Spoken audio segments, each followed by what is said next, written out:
ایک اہل حدیث عالم، نام لکھا ہوا ہے لیکن ضرورت نہیں، آپ کی بتائی ہوئی حدیث عمار بن یاسر کو حضرت معاویہ کی جماعت نے قتل کروایا ہے، اس حدیث کو اس طرح بیان کرنا ٹھیک نہیں سمجھتے. تو ٹھیک ہے، ان کا رائٹ ہے.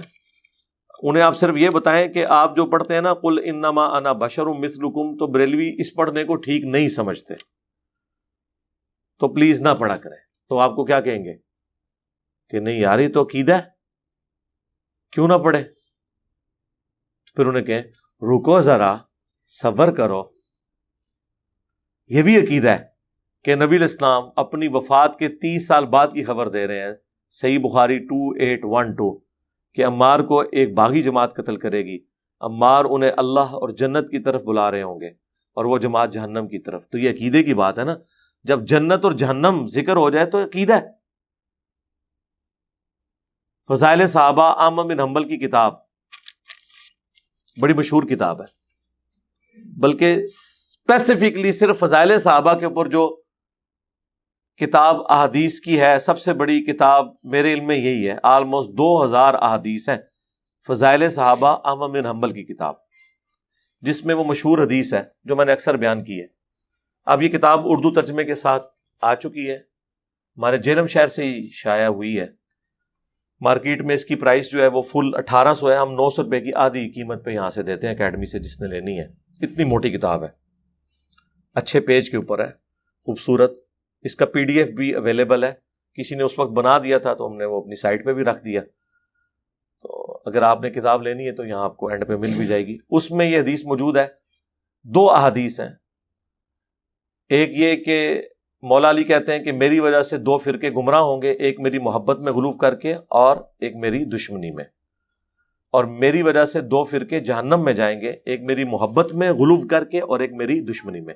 یعنی رافضی اور ناصبی. رافضی وہ جو محبت میں غلو کرتے ہیں اور ان کے بارے میں الوہیت تک کلیم کر دیتے ہیں، اور ناصبی وہ جو ان سے دشمنی میں غلو کرتے ہیں اور ان کے مقابلے پہ امیر شام کو اور بنو امیہ کو بڑھانے کی کوشش کرتے ہیں.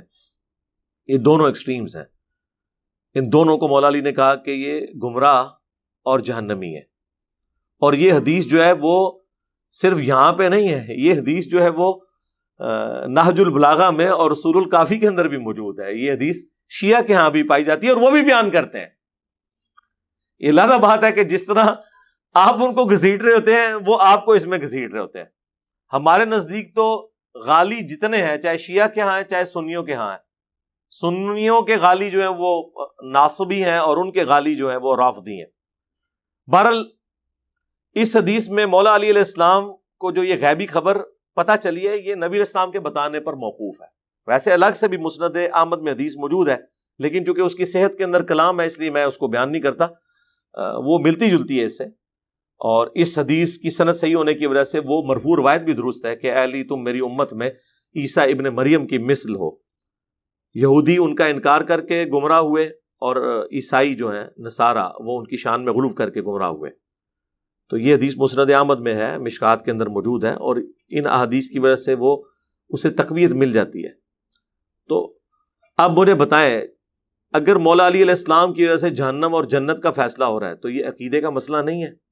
کیا یہ ایمان کا مسئلہ نہیں ہے؟ پھر یہ کہنا کہ یہ بیان نہیں ہوگی، عجیب بات ہے. صحیح مسلم میں حدیث ہے کہ علی سے محبت نہیں رکھے گا مگر مومن، علی سے بغض نہیں رکھے گا مگر منافق. تو ایمان اور نفاق کا لیٹمس ٹیسٹ جب مولا علی کی محبت ہے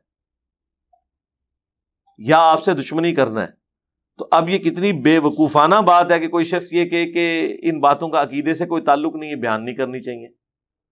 تو اب بنیادی عقائد ہے نا جی، اس سے کیسے جان چھڑائی جا سکتی ہے؟ تو ان لوگوں کے ایک اپنی معاملات ہیں، یہ اپنے مطلب کی چیزوں کہتے ہیں ضرور بیان کریں، دوسروں کی باتیں کہتے ہیں یہ بیان نہ کریں. ہمارا موقف یہ ہے کہ جو بات حق ہے وہ بیان ہونی چاہیے. اس کے بعد احترام کے دائرے کے اندر اختلاف رائے کسی سے بھی ہو سکتا ہے، لیکن کسی کے اوپر اس طریقے سے فتویٰ بازی والا معاملہ نہ کریں.